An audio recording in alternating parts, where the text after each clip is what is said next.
শুধুমাত্র আলু আর আটা দিয়ে যে এত মুসমুসে এবং মজাদার নাস্তা তৈরি করা যায়, আজকের রেসিপি যদি না দেখেন তাহলে তো আপনারা জানতেই পারবেন না। চলুন তাহলে আমরা রেসিপিতে চলে যাই। হ্যালো এভরিওয়ান, আসসালামু আলাইকুম। কেমন আছেন আপনারা সবাই? আশা করছি কাছে বা দূরে যে যেখান থেকে ভিডিওটি দেখছেন সবাই ভালো আছেন এবং সুস্থ আছেন। আমি আমার পরিবারকে নিয়ে আলহামদুলিল্লাহ খুব ভালো আছি। আজকে রেসিপিটি তৈরি করার জন্য আমি এখানে প্রথমে 2টা আলু কিউব করে কেটে নিয়েছি, কাঁচা আলু। এর মধ্যে দিয়ে দিলাম একটু আদা। তো আমার আদাটা পেস্ট করা আগেই ছিল, আমি ওই আদাটাই আবার এই আলুর ভিতরে দিয়ে দিলাম। আলু আর আদাটাকে আমি ভালোভাবে একটু ব্লেন্ড করে নিয়েছি এবং আমি এবার একটা বাটিতে ঢেলে নিচ্ছি। এই যে দেখুন বন্ধুরা, আর আমি কিন্তু এই আলুটা পেস্ট করার সময় আমি কিন্তু একটু পানি দিয়েছি। আর আমি যখন এই আটাটা রেডি করব নাস্তার জন্য, আমি কিন্তু এখানে কোনো পানি ব্যবহার করব না। তো এই জন্য আমি আলুটা ব্লেন্ড করার সময় আমি পানি একটু দিয়ে দিয়েছি। এবার এখানে দিয়ে দিলাম স্বাদ মতো লবণ। এবার আমি আলুর এই পেস্টের সাথে কিন্তু লবণটা ভালোভাবে করে মিশিয়ে নিচ্ছি। এবারে আমি এর মধ্যে দিয়ে দিব চায়ের কাপ মেপে 1 কাপ পরিমাণে আটা। আপনারা এখানে চাইলে ময়দাও ব্যবহার করতে পারেন। তো আমি এখানে 1 কাপের মতো আটা দিয়ে দিলাম। এই যে দেখুন বন্ধুরা, আমি কিন্তু এখানে 1 কাপের মতো আটা দিয়ে দিচ্ছি। এবার আটার মধ্যে আরও যে উপকরণগুলো দিব সেগুলোও দেখতে থাকেন। এবারে আমি এখানে দিয়ে দিচ্ছি 3-4 চামচের মতো সুজিটা অপশনাল। সুজিটা যদি হাতের কাছে থাকে তাহলে দিতে পারেন, না থাকলে অসুবিধা নেই। শুধু আলু আর আটা দিয়েও কিন্তু এই নাস্তাটি তৈরি করা যায়। তো এবারে আমি এখানে পরিমাণ মতো সুজি দিয়ে তারপরে হাত দিয়ে এবার একটা ডো তৈরি করে নিব। প্রথমে আমি চামচ দিয়ে চেষ্টা করছিলাম, পরে হাত দিয়েই আমার মনে হলো সুবিধা হবে, তাই হাত দিয়ে আমি এখানে একটা ডো তৈরি করে নেব। আর বন্ধুরা, ভুলেও কিন্তু এখন পানি ব্যবহার করা যাবে না।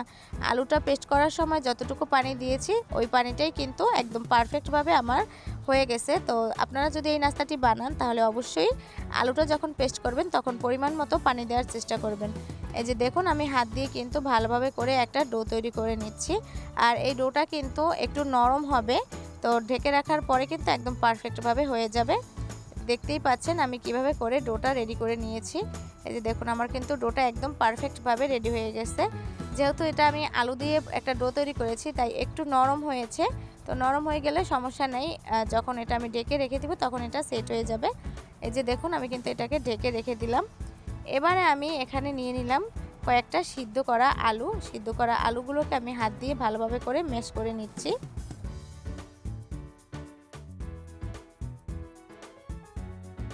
এই তো দেখুন বন্ধুরা, আমার আলুগুলো কিন্তু হাত দিয়ে ম্যাশ করা শেষ। এবারে আমি এখানে 1 প্যাকেট ম্যাজিক মশলা দিয়ে দিলাম। অবশ্যই কিন্তু ম্যাজিক মশলাটা দেওয়ার চেষ্টা করবেন, তাহলে এই নাস্তাটি খেতে কিন্তু দারুণ লাগে। এরপরে দিয়ে দিলাম স্বাদ মতো লবণ, লাল মরিচের গুঁড়ো, আর হচ্ছে ভাজা জিরার গুঁড়ো, আর একটু সামান্য চাট মশলা। আর দিয়ে দিলাম এখানে পর্যাপ্ত পরিমাণে ধনিয়া পাতা। আর সবথেকে ইম্পর্টেন্ট যে জিনিসটা সেটা হলো বোম্বাই মরিচ। আপনার বাসায় যদি বোম্বাই মরিচ থাকে তাহলে অবশ্যই এই নাস্তাটিতে দেওয়ার চেষ্টা করবেন। আর দিয়ে দিলাম কিছু পেঁয়াজ কুচি। তো এখন এগুলোকে ভালোভাবে করে মেখে নিচ্ছি। আর বোম্বাই মরিচ দেওয়ার কারণটা হলো, এই বোম্বাই মরিচ দেওয়ার পরে কিন্তু এই নাস্তাটি থেকে একটা আলাদা রকমের ঘ্রাণ আসে। ঘ্রাণটাই অনেক বেশি ভালো লাগে। তো এই যে দেখুন, আমার আলুর পুরটা কিন্তু রেডি হয়ে গেছে। এবারে আমি এটাকে একটা সাইডে রেখে আবার একটা বাটি নিয়ে নিলাম। এবারে আমি এখানে দিয়ে দিলাম কিছু পরিমাণে আটা, আর দিয়ে দিলাম ভাজা জিরার গুঁড়ো এবং স্বাদমতো লবণ। এবারে আমি শুকনো উপকরণগুলোকে ভালোভাবে করে চামচের সাহায্যে মিশিয়ে নিচ্ছি। এবারে আমি এর মধ্যে দিয়ে দিলাম কুচানো ধনিয়া পাতা। এবার ধনিয়া পাতাগুলোকেও আমি এই আটার সাথে ভালোভাবে মিশিয়ে তারপরে অল্প অল্প করে নর্মাল পানি দিয়ে তারপর একটা ব্যাটার তৈরি করে নিব। এই যে দেখতেই পাচ্ছেন বন্ধুরা, আমি কিন্তু অল্প অল্প করে পানি দিয়ে তারপর একটা ব্যাটার তৈরি করে নিচ্ছি। এই যে দেখুন, আমার ব্যাটারটা কিন্তু একদম পারফেক্টভাবে রেডি হয়ে গেছে। এবারে আমি চলে গেলাম ওই যে আটার যে ডোটা ঢেকে রাখছিলাম ওটার কাছে। এবার দেখুন, ডোটা কিন্তু একদম পারফেক্টভাবে রেডি হয়ে গেছে। এবার আমি এখানে ছোট ছোট করে লেচি কেটে এরকম বল করে নিয়ে তারপরে মাঝখান থেকে একটু এরকমের বাটির মতো করে তারপর ওই যে আলুর যে পুরটা রাখছিলাম ওটাকে হাত দিয়ে একটু ঘুরিয়ে ঘুরিয়ে, এই যে দেখুন আমি কীভাবে করে ঘুরিয়ে ঘুরিয়ে লাগিয়ে দিচ্ছি।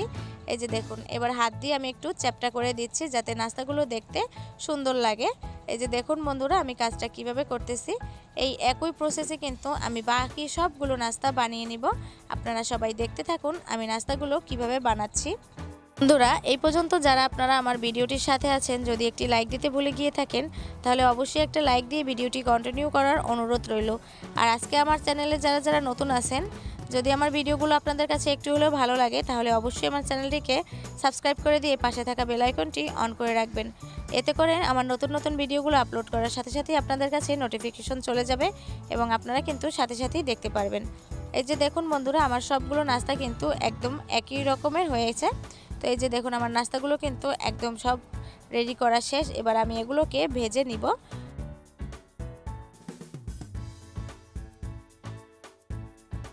ভাজার জন্য আমি এখানে কড়াইয়ের মধ্যে তেল দিয়ে দিলাম, আর ওই যে আটার যে ব্যাটারটা রেডি করে রাখছিলাম ওই ব্যাটারের ভিতরে ওই যে নাস্তাগুলো বানিয়েছি ওগুলোকে একটু এপিট ওপিট করে ভালোভাবে করে ওই আটার ব্যাটারটা লাগিয়ে তারপরে হচ্ছে গরম তেলের মধ্যে দিয়ে দিলাম।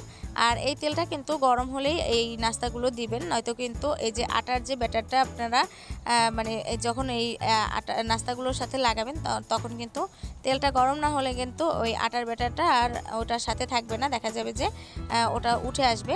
তো এবার আমি উপর থেকে একটু চামচের সাহায্যে তেলগুলো দিয়ে দিচ্ছি যাতে করে নাস্তাগুলো একটু ফুলকো ফুলকো হয়। এভাবে করে আমি সবগুলো নাস্তা ভেজে নিচ্ছি।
হঠাৎ করে যদি আপনার বাসায় মেহমান চলে আসে তাহলে কিন্তু এরকমভাবে ঝটপট মুচমুচে এই নাস্তাটি বানিয়ে দিতে পারবেন।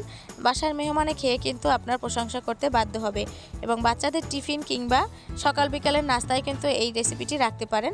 আমি আপনাদেরকে একটা নাস্তা ভেঙে দেখাচ্ছি যে দেখুন নাস্তাটা কতটা সুন্দর হয়েছে, উপর থেকে ক্রিস্পি এবং ভিতর থেকে কতটা নরম হয়েছে। আপনারা বাসায় একবার হলেও এই নাস্তাটি ট্রাই করে দেখবেন, এটা কিন্তু চায়ের সাথে খেতে বেশ মজা লাগে। তো আজকের রেসিপিটি এখানেই শেষ করতেছি। দেখা হবে নতুন আরও একটা ভিডিও নিয়ে। সেই পর্যন্ত আপনারা সবাই ভালো থাকবেন, সুস্থ থাকবেন এবং আমাদের তামজিদ ব্লগস চ্যানেলটির পাশে থাকবেন। আজকে এখানেই বিদায় নিচ্ছি। আল্লাহ হাফেজ। আসসালামু আলাইকুম।